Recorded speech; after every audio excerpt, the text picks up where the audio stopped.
which is also kind of a work in progress because I'm just living in this body. And this is part of what I'm writing at the moment. It's called A Woman in a Box. You were 8 weeks old when the Black Saturday fires razed everything they found. And in the city, we sat in a west-facing weatherboard house in a sticky breastfeeding soup. A fan pushed the heated air around and you sucked for an hour. And there was so much sweat, it gathered into drops and formed tiny rivulets that formed little pools where our bodies met, and even breathing was hard. It was so hot I was frightened to go outside. There was a sense that even here, amongst all this bitumen and steel, things would spontaneously catch fire. If we sat too close to the big lounge room window that looked out and down over yellow grass and Mary Creek, the sun would hit us attached and turn us slippery, slick with sweat. On the news, it was all fires. Helicopters dropped useless bellyfuls of water over the raging bush, and everyone knew someone who had lost someone to flames like a scourge. Everyone knew someone who had lost someone, and in amongst all those leavings was you. Every morning I woke from our broken sleep to find you still there. I loved you too much, I thought. I would lose you in the night, either from SIDS or you would roll and fall, your soft skull impaled by some sharp thing on landing, or someone would come while we slept and just pick you up and put you under their arm and leave. And then you would be gone, and I loved you too much to be able to keep you, I thought. More than that, somehow I wouldn't be allowed to keep you. The stairs at the front of our house were made of jagged rocks cemented together, and every time I carried you down them, I saw the bowl of your skull crack open. I had never been less concerned with the self that was me.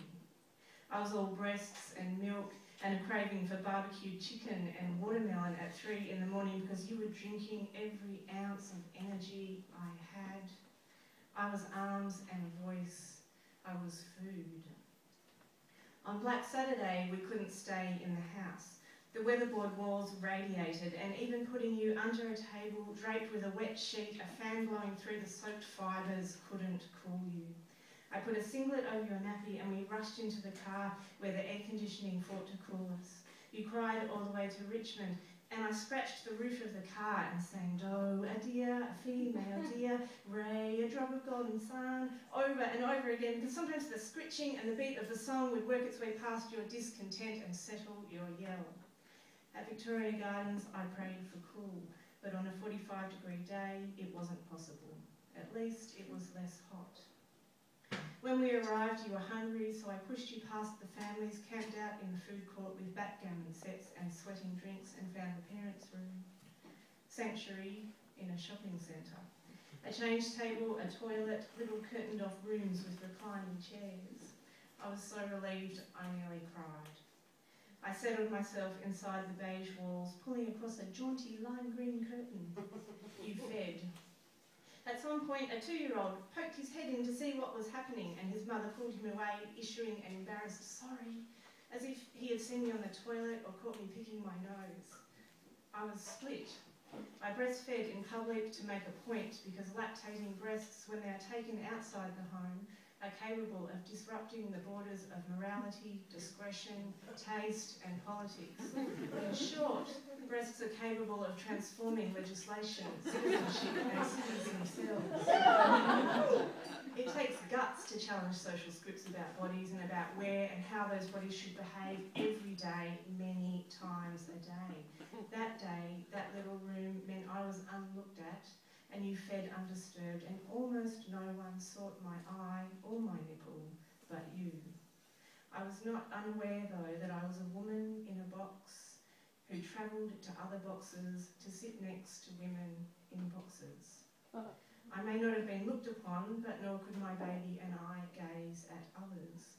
That green curtain closed us away, and the door that led to those little cubicles would not swing unless a button was pressed. Were we bound or free? While we sat in a beige recliner and breastfed, then shopped, then drove home to sit on the couch and breastfeed some more, The fire kept ripping through all that bush. It melted steel and boiled dams. I soaked big squares of muslin and laid them across the opening of your hammock, but you couldn't sleep. It was too hot, and the devil wind churned through your guts, turning you into a red and twisted thing. You squirmed and arched no matter what we did. 5 minutes. The fires finally died down and the heat receded, but still you couldn't sleep unless there was a nipple, my nipple, in your mouth. Sometimes though, if I drove you for long enough, you would scream, then nod, then fall. I was careful not to turn towards the sun. I avoided the east in the morning and the west in the afternoons. Usually we headed north. I could not stop because you woke without an engine thrum, perpetual movement, the sense of going somewhere. Out along Plenty Road, then up, winding through the ashen bush, charcoal sticks against a bright, hot sky, foundations marking out the footprints of lives. Tourists stopped at the edge of the road, unashamedly snapping pictures, all those Australian flags. You slept while I drove through the devastation and woke unknowing back by the creek with magpies singing the sundown.